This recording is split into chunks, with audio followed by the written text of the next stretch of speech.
आदरणीय बंधुओं, माताओं व मेरी प्यारी बहनों, राधे राधे। आपका हमारे YouTube चैनल पर बहुत बहुत स्वागत है। बंधुओं, आज हम इस वीडियो में भगवान श्री कृष्ण की एक कथा सुनेंगे, जिसे सुनने सुनाने से भगवान श्री कृष्ण की कृपा प्राप्त होती है।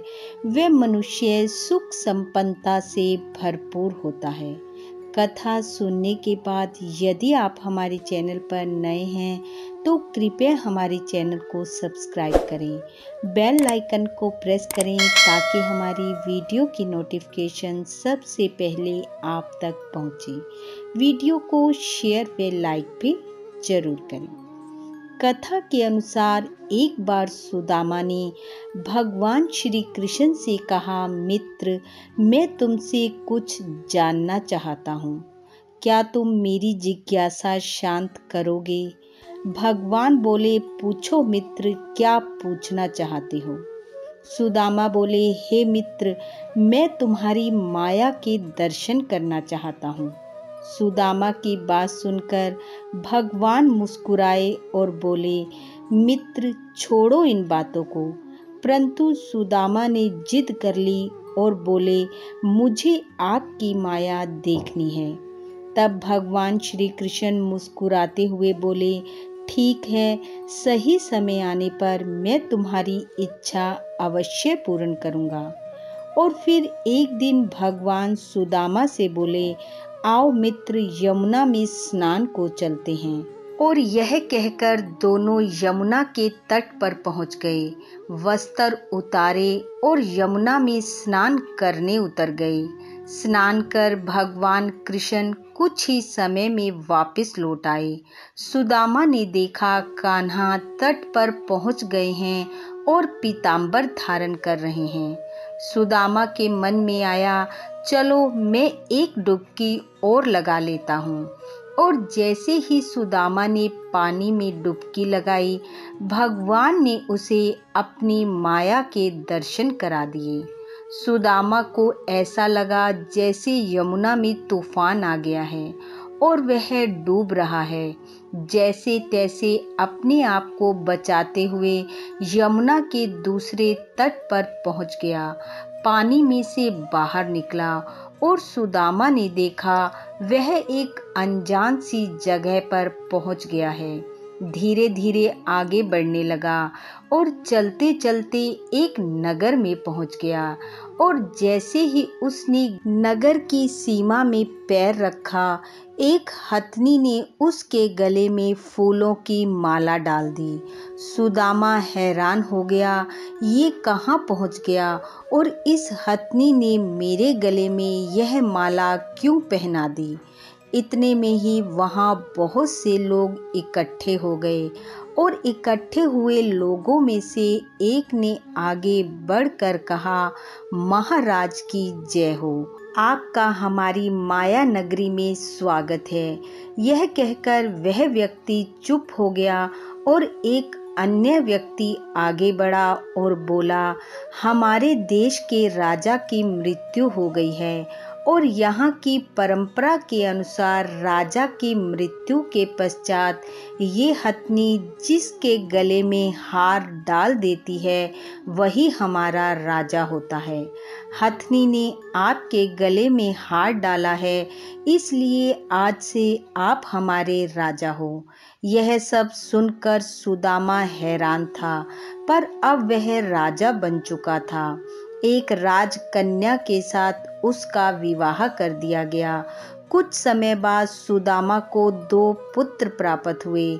इस प्रकार राजसी ठाट बाट में सुदामा जीवन बिता रहा था कि अचानक एक दिन सुदामा की पत्नी बीमार पड़ गई और कुछ ही समय में भगवान को प्यारी हो गई।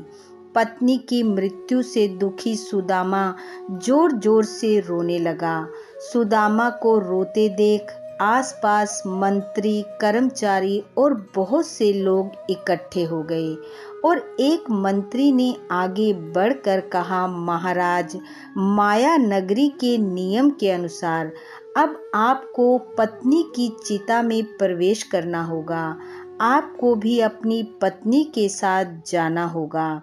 ऐसा सुनते ही सुदामा का रोना बंद हो गया। उसके हाथ पांव फूल गए। वह बोला, यह कैसा नियम है? मेरी पत्नी की मृत्यु हुई है, मेरी तो नहीं।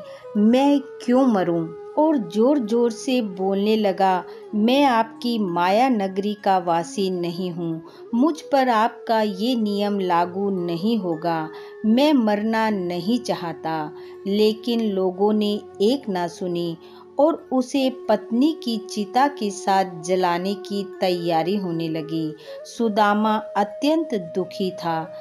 तभी एक मंत्री ने कहा, महाराज, आप अपनी अंतिम इच्छा बताएं। यह सुनकर सामने बहते हुए जल को देखकर सुदामा बोला, मैं इस जल में स्नान करना चाहता हूँ। तब सुदामा को जल में स्नान के लिए उतारा गया और जैसे ही सुदामा ने जल में डुबकी लगाई और डुबकी लगाकर बाहर निकला, उसने देखा माया नगरी कहीं नहीं है। सामने भगवान कृष्ण अभी अपना पीतांबर ही धारण कर रहे हैं और वह एक दुनिया में घूम आया है। भगवान को देखते ही मौत के मुंह से बचकर आया हुआ सुदामा जोर जोर से रोने लगा। सुदामा को रोते देख भगवान हैरान हुए। सब कुछ जानते थे, फिर भी अनजान बनते हुए बोले, सुदामा, तुम क्यों रो रहे हो? सुदामा ने कहा, मित्र, मैंने जो भोगा वह सत्य था या जो मैं देख रहा हूँ वह सत्य है? भगवान मुस्कुराए और बोले, सुदामा, जो तुमने भोगा वह सत्य नहीं था। वह केवल भ्रम था, स्वप्न था, वह मेरी माया थी। और जो अब तुम मुझे देख रहे हो वह सत्य है, क्योंकि मैं ही सत्य हूँ। जो मुझसे अलग है वह माया है। जो सर्वत्र मुझे देखता है उसे मेरी माया कभी स्पर्श नहीं करती। माया अज्ञान है। माया मनुष्य को नचाती है, लेकिन जो मुझसे जुड़ जाता है वह नाचता नहीं, भ्रमित नहीं होता, वह मुझे पा लेता है। ऐसा कहते हुए भगवान श्री कृष्ण मुस्कुराते हुए आगे बढ़ गए और सुदामा भीगी हुई आंखों से उन्हें निहारता रहा। बोलो भगवान श्री कृष्ण की जय। बंधुओं, कान्हा जी की कृपा आप व आपके परिवार पर सदैव बनी रहे। आपका घर आंगन खुशियों से महकता रहे। इन्हीं शुभकामनाओं के साथ आप सबका बहुत बहुत धन्यवाद। राधे राधे।